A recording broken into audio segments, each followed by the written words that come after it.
My name is Maletsabisa Molapo. I'm from Lesotho, Southern Africa, and I work for the National University of Lesotho.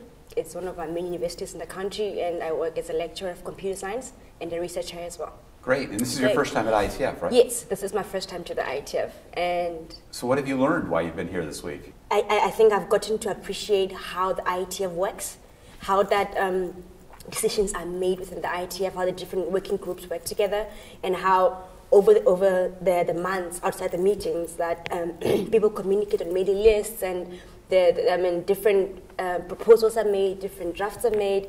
I think that's one thing I didn't really get before I came, but I think I appreciate that having sat through the meetings and now got to understand exactly how the work of the IETF goes about. What surprised you the most?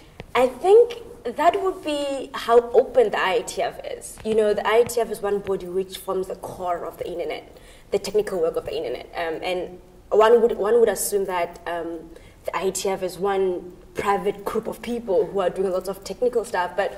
And I knew that, mailing lists, anybody can join. I knew that the working group charters are available online. But I think getting here, I realized that there's no secret at all. Everything is out in the open and everybody is allowed to participate.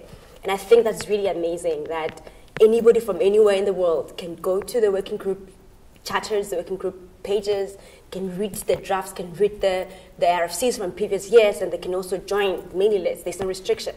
And I also think that's why so many people from different parts of the world are able to participate in the IETF. That's something that I really find amazing, that it's so open for anybody to join and to participate in. That's great, yeah. How will you take what you've learned here this week back to your community? Okay, so I just want to make a small presentation and tell them, hey, I was at the IETF and people talk about this and people participate, and people you find there are regular engineers, people who work for different telcos, people who work for universities like ourselves. So that's one thing I really want to do, is just to make people know that it's possible to participate.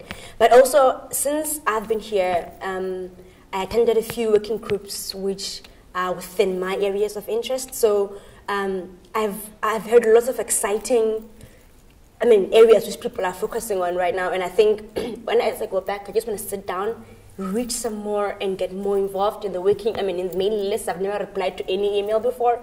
And for the first time, I'd like to sit back and review documents myself and give feedback. So it's more about getting myself more involved, as well as letting people back at home know that it's possible to get involved. But I think Internet Society it has an amazing level of support for its fellows here at the IETF. They are aware that the experience can be overwhelming for newcomers. So Steve, Sally, and everybody else, they just try from the very beginning to give you so much support to make you feel that you are supported and you can come back to us at any time.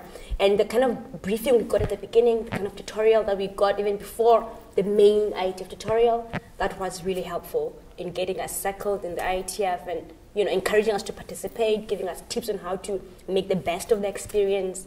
So I really think that if there are people out there who aspire to be leaders in technology or engineering or computing in general, they must aspire to come to the IETF. They must aspire to participate, even if by a mailing list and by just reading of the drafts and everything else that's been done. People must aspire to participate in the IETF.